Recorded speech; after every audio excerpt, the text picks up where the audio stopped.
선생님한테 혼이 나고서 책을 이렇게 집어던진다거나. 저 정시 떨어지면 선생님 책임지실 거예요? 교실 붕괴라는 말이 해마다 보고 있거든요. 인성을 꽃 피워요. 유쾌한 밤.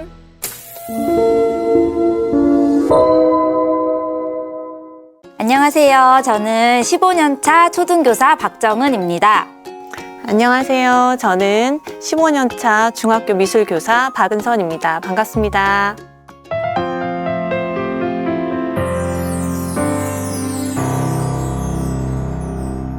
최근에 교육 현장에서 있었던 일들이 뉴스에서 많이 보게 되는데요. 선생님들이 현장에서 목격하셨던 이야기들 한번 들어보고 싶은데요. 선생님한테 혼이 나고서 뭐 책을 이렇게 집어던진다거나 그런 경우는 이제 가벼운 경우고요. 제 얘기는 아니라서 조금 조심스럽긴 하지만 담임 선생님이 마음에 안 든다고 자기네들끼리 이제 모의를 해서 담임이 교체된 사례를 직접 본 적이 있고요. 자기들끼리만 알아듣는 그런 용어들이 있잖아요. 수업 시간에 선생님은 어차피 못 알아들으시니까 자기네들끼리 막 얘기를 하면서 킥킥거리면서 웃어요. 선생님은 모르니까 그냥 넘어가는데 이제 알고 보면은 그게 욕이었던 거예요. 나중에 아시고서 굉장히 충격을 받으셔서 이제 퇴직을 하신 선생님도 계셨거든요. 선생님이 혹시 마음에 들지 않을 수는 있어요. 그래도 최소한의 지켜야 할 어른에 대한 예의나 선이 있는데 그거를 지키지 않고 또 그렇게 해서 담임이 교체되다 보면은 그 행동을 하지 않은 반의 다른 아이들은 또 엄청난 피해를 보는 거거든요. 그런 행동 때문에 담임 선생님이 바뀌었다라는 소문이 돌면은 사실 누가 그 반에 들어가고 싶겠어요. 아무도 들어가고 싶지 않거든요. 그러다 보면은 하루는 시간 강사 선생님이 오시고 하루는 다른 선생님이 오시고 이런 경우가 있다 보면 정말 교실 붕괴라는 말이 그럴 때 정말 결과적으로 아이들한테도 안 좋을 것 같아요. 엄청난 피해예요. 아이들이 다 큰 것 같지만 6학년 돼서도 선생님이 한 분이 안정적으로 계시느냐 계속 바뀌느냐가 아이들 정서에도 굉장히 영향을 많이 줄 수 있거든요. 초등에서 이런 일들이 일어났다는 것도 굉장히 충격적인데요. 초등에서도 이럴진데 중고등학생을 가르쳐 보셨던 박은선 선생님은 어떤 것들 목격하셨는지 궁금해요. 네, 고3 담임이 되면서 입시가 코앞이니까 공부에 너무 매몰돼 있는 거예요. 그래서 그 기본조차도 다 무시하고 예를 들면 수업 시간에 다른 공부를 아무 말 없이 딱 펼쳐놓고 한다던가. 지금 배우는 과목 말고 다른 네, 과목 공부를 네. 하고 있는 거군요. 그리고 그 선생님에 대해 뭐 양해를 구하지도 않고 너무 아무렇지도 않게 딱 펼쳐놓는 거예요. 그래서 제가 너 지금 뭐 하는 거야? 그 수업 아니잖아? 그랬더니 저 정시 떨어지면 선생님 책임지실 거예요? 이런 식으로 말하는 아이가 충격적이었어요. 그러네요. 많이. 너무 서운하네요. 그 하나의 행동으로 정말 그 아이의 인성을 여실히 느끼게 되더라고요. 이런 교실 문제가 선생님들이 공통적으로 계속 짚어주시는 부분들이어서 아이들이 왜 이렇게 변했는지가 너무 궁금해요. 왜 그렇다고 보실까요? 아이들의 인생에서 공부가 전부인 것 같은 느낌을 많이 받았어요. 가정에서 너무 너는 좋은 대학 가야 된다. 뭐 어디까지 가야 된다. 이런 거를 그것만 강조하다 보니 너는 어떤 사람이 되어야 된다는 배우지 못한 것 같아요. 저도 비슷한 생각인데요. 아이들이 어렸을 때 부모님한테 듣는 이야기가 좋은 사람이 되어야지 보다는 숙제해야지, 공부해야지가 되는 것 같아요. 아이들이 생각보다 스트레스가 되게 많아요. 근데 물론 학원을 아예 안 다녀라 이렇게는 할 수 없지만 공부를 열심히 하는 친구들은 초등학교 2, 3학년인데도 밤 10시까지 학원을 다니고 그러고서 집에 오면 애가 이제 파김치가 되잖아요. 그런 상태에서 이제 숙제를 하고 잔 다음에 또 일어나서 학교를 오는데 얘가 이제 기분 좋은 상태로 올 수 있을까요? 아니겠죠. 그래서 눈에는 이렇게 다크서클이 가득하고 표정이 없는 채로 아이가 오는 거예요. 그러면 이제 이 아이가 기분이 좋지 않은 상태로 학교에 오게 되면은 아이들과도 자꾸 트러블이 생기고 그러면 또 친구들과의 사이는 안 좋아지고 그럼 친구들과의 사이가 안 좋으면 또 자존감이 낮아지고 이런 악순환이 계속 된다고 생각을 하거든요. 그래서 부모님들께서 물론 공부도 중요하지만 뭐가 제일 중요한지를 한번 생각을 해보실 필요는 있다고 생각을 합니다. 이제 교실에서 보시기에 아이들이 감정 조절이 어려워서 겪는 어떤 사례들이 또 있을 것 같아요. 네. 아이들이 이렇게 감정 조절을 못하고 욱하는 상황이 선생님께까지도 좀 번지는 경우가 종종 있어요. 지난주에도 있었는데요. 네. 중학교 3학년 학생인데 수업 시간에 계속 졸고 있는 거예요. 그래서 선생님이 몇 번 지적을 했어요. 그랬더니 갑자기 XX 선생님한테? 네, 학교 못 다니겠네. 그러고선 나가버린 거예요. 와. 해마다 보고 있거든요. 저 핸드폰도 맞을 뻔하고 아. 그런 경우가 이제 사춘기에 들어서면 이게 약간 조절이 안 되는 것이 약간 공격적으로 더 나타나게 되더라고요. 그 여러 사회 문제가 대두되면서 인성교육의 필요성이 공론화되고 있는 부분이 있거든요. 교실에서 선생님들이 아이들을 늘 지켜보시면서 필요하겠다 싶어서 이번 책이 나온 게 아닌가 싶습니다. 어떤 계기로 이 책을 쓰셨는지 듣고 싶어요. 제가 작년에 고등학생들을 가르쳤는데요. 소위 노는 아이였는데 그 친구들이 하는 말이 선생님, 걔 초등학교 1, 2학년 때 진짜 착했어요 이러는 거예요. 근데 제가 이렇게 교육 현장에서 보면 중고등학생들이 어릴 땐 다 착했다. 그런 말을 친구들이 다 얘기하거든요. 근데 이렇게 시간이 지나면서 어떤 환경에 의해서 아이들이 엇나가기도 하고 이렇게 사회에 적응하지 못하고 그렇게 되는 것 같거든요. 그래서 그런 면에서 초등 시기에 정말 인성교육이 더 중요하다는 절실함이 있어서 네, 이런 책을 또 생각하게 되었습니다. 이번 책이 정말 좀 중요한 가치들을 많이 담고 있어서요. 잘 활용할 수 있는 방법 좀 배워보고 싶은데요. 특히나 초등을 좀 강조하셨던 이유가 있을까요? 저는 이 인성교육이 사실 어릴 때 꼭 해야 하는 조기 교육이라고 생각을 해요. 초등학교 저학년 때는 다 부모님들이 보시기에는 우리 애는 잘 지키네, 훌륭하네 생각해서 소홀히 하시는 경우가 많아요. 근데 이제 아이들이 사실 더 커가면서 부모님 손을 많이 떠나게 되잖아요. 초등학교 저학년 때 이제 단단히 잡아 놓으면은 아이가 커서도 이제 뭔가 친구들에 휩쓸려서 나쁜 행동을 하려고 할 때도 이제 자기만의 가치가 생겨요. 여기까지는 하면 안 되는데 이런 선이 생기더라고요. 그래서 이제 초등학교 저학년 때 이거를 굉장히 잘 잡아 놓으셔야 중학교, 고등학교 가서도 크게 엇나가지 않는 아이가 될 수 있을 거라고 생각합니다. 감정 조절 능력과 사회성을 키우는 70가지 가치에 대해서 적어주셨더라고요. 이 소개해 주셨던 덕목들 중에서 선생님들이 이 자리를 빌어서 소개하고 싶은 덕목 하나씩 이유를 들어서 얘기해 주시면 좋을 것 같은데요. 많은 덕목들이 다 중요하지만 저는 긍정이라고 생각을 합니다. 교실에 있다 보면은 아이들이 어떤 말을 입에 달고 사냐면 망했어 이 말을 되게 자주 해요. 저희 아이도요. 예, 망했어 그러면 제가 뭐가 망했어 그러면은 여기 색칠이 요만큼 조금 엇나갔대요. 그래서 망했다 그러고 뭐 시험 문제 한 문제 틀렸어 그러면은 또 망했어 이러는 거예요. 그래서 제가 그럴 수도 있지라고 바꿔서 말하라고 저는 이제 강제로 훈련을 시켜요.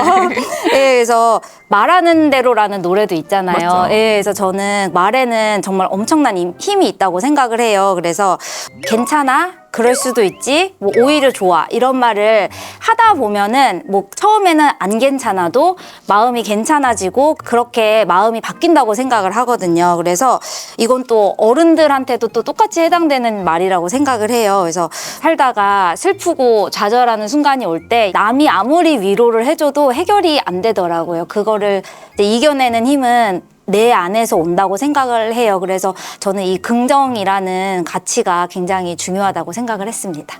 저는 양심을 꼽고 싶은데요. 네, 나의 행동에 있어서 옳고 그름의 기준을 잡는 잣대잖아요. 아주 사소하지만 선생님이 보지 않으시면 청소를 대충 하고 대충 도망가고 뭐 이런 경우가 있거든요. 근데 그렇지 않은 아이도 분명히 있어요. 그리고 뭐 친구랑 약간 뭐 다툼이 있었는데 내내 마음이 또 아파. 그래서 사과하고 싶은 마음이 들어. 이런 것도 다 양심의 하나이거든요. 그래서 그런 면에서 아이들이 양심을 좀 가지고 살면 개인의 그런 삶이 풍요로워질 뿐만 아니라 이렇게 관계나 또는 사회에 이바지하는 면에서도 도움이 된다고 생각합니다. 그 박정우 선생님 소개글을 보니까요. 미덕을 이용한 특색 있는 학급 경영과 인성교육을 해당하고 있다고 해주셨더라고요. 네네. 어떤 학급 경영인지 좀 궁금해요. 인성교육 어떤 사례가 있을까요? 일상에서 가장 아이들이 잘 익힐 수 있는 방법이 모방이랑 습관화하더라고요. 교실에 이렇게 앉아 있으면은 사실 아이들이 이렇게 싹 다 보이거든요. 그러면은 누가 시키지 않아도 칭찬할 만한 행동을 하는 아이들이 있어요. 예를 들어서 뭐 교실에 쓰레기가 떨어져 있는데 사실 그거 요새 먼저 줍는 아이들 거의 없거든요. 근데 이렇게 먼저 주워서 그냥 버리는 아이들이 있어요. 그러면은 저의 그 열과성을 다해서 리액션을 하면서 선생님이 아까 보니까 누구누구가 선생님이 시키지도 않았는데 쓰레기를 주워서 버렸더라. 선생님 정말 감동했다. 막 그러면서 박수, 다 같이 박수 이렇게 한번 해주고 그 다음에 또 아침에 선생님이 봤는데 누구누구가 영어 선생님한테 그렇게 인사를 예쁘게 하더라. 콕콕 집어가지고 칭찬을 막 계속 해줘요. 그러면은 아이들이 듣고 보통은 이제 오 저런 거 칭찬 듣네 나도 해야지 하면서 스스로 그거를 하는 아이들이 생겨요. 칭찬을 계속 해주다 보면은 그러면은 이제 어느샌가 조금이라도 행동이 바뀌게 되더라고요. 그래서 저는 우선 아이들한테 좀 칭찬을 많이 해주려고 그렇게 노력을 하고 좋은 행동이 저는 습관화 될 수 있을 거라고 생각을 합니다. 인성이 좋은 아이들은 가정교육이 잘 됐을 것 같은 생각이 들거든요. 네, 그런 아이들에게 발견하신 부모님들 어떤 교육 철학, 교육 방침 이런 것들이 있었을까요? 네, 제가 중1 담임이었을 때인데요. 그때 한 남학생이 있었어요. 제가 주기적으로 학급 설문을 해요. 그러면 짝꿍하고 싶은 친구, 그다음에 좀 멀리 앉고 싶은 친구를 설문조사를 하는데 짝꿍하고 싶은 친구의 그 학생이 압도적으로 1위가 있는 거예요. 남학생이었거든. 되게 조용한 아이였어요. 그래서 이렇게 잘 관찰을 해보니까 이 친구가 정말 조용하지만 다 친구들하고 어울리는 거예요. 특히 이렇게 도움반 친구들 있잖아요.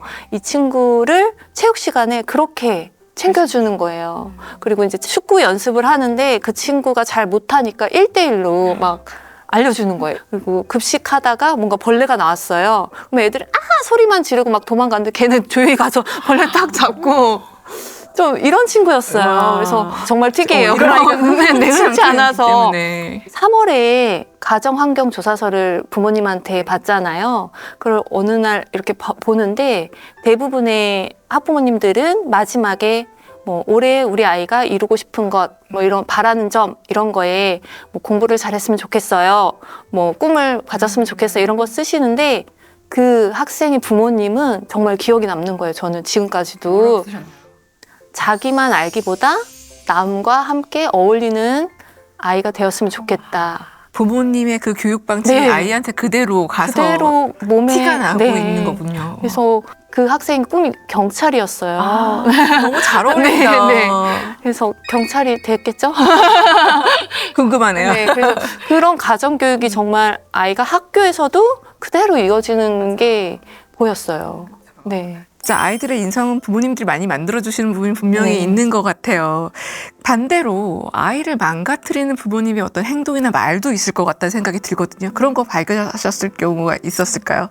하나부터 10까지 이제 부모님이 다 해주시는 경우가 많아요, 사실. 그래서 교실에서도 보면은 이제 숙제를 안 해왔어요. 그래서 숙제 안 해왔네? 그러면은 엄마가 안 챙겨줬어요. 라고 하는 아이들이 꽤 많아요. 그럼 이거 엄마 숙제야? 내가 물어보거든요. 그러면 아니요, 제 숙제예요. 그러면은 너 숙제는 엄마가 챙겨야 돼, 네가 챙겨야 돼? 물어보면 제가 챙겨야 돼요. 이렇게 얘기를 해요. 그래서 앞으로 네 숙제는 네가 챙기자 이렇게 얘기를 하기도 하거든요. 그리고 또 엄청 소심한 아이가 있는데 아이가 또 소심하니까 또 엄마가 얼마나 걱정이 되시겠어요. 근데 얘가 화장실 간다는 말을 못 해가지고 실수를 몇 번을 한 2번 정도 했는데 이제 제가 티가 안 나게 처리를 해주고 그러면서 이제 어머님께 화장실 가고 싶다고 말을 못 한다. 그래서 어머님께서 그래도 말하는 게 힘들어도 말하는 연습을 시켜주셔야 된다.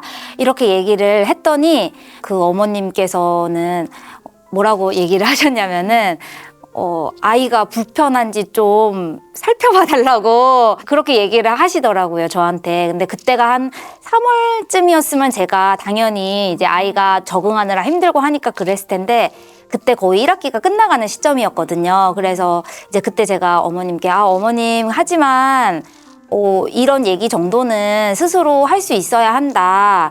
이제 가정에서도 조금 원하는 거를 찾아서 해주려고 하기보다는 아이가 불편한 거를 먼저 얘기할 수 있게끔 지도해 주셨으면 좋겠다 얘기를 했더니 다행히 어머님은 이제 잘 받아들여 주시고 이렇게 원활한 지도를 해서 아이가 얘기를 잘 하게 됐어요. 다행이네요. 네, 부모님들께서 좀 답답하고 못 믿었지만 그래도 좀 아이가 실패를 통해서 좀 배울 수 있게 이런 분위기를 조금 만들어 주셨으면 합니다. 네. 경청, 통제, 결의, 겸손 등 그 자신을 믿고 실천하는 내용들이 좀 눈에 띄더라고요. 이런 덕목을 갖춘 아이들이 왠지 학업 성취도도 높을 것 같은 생각이 드는데요. 이 인성 좋은 학생들이 정말 공부도 잘할까요?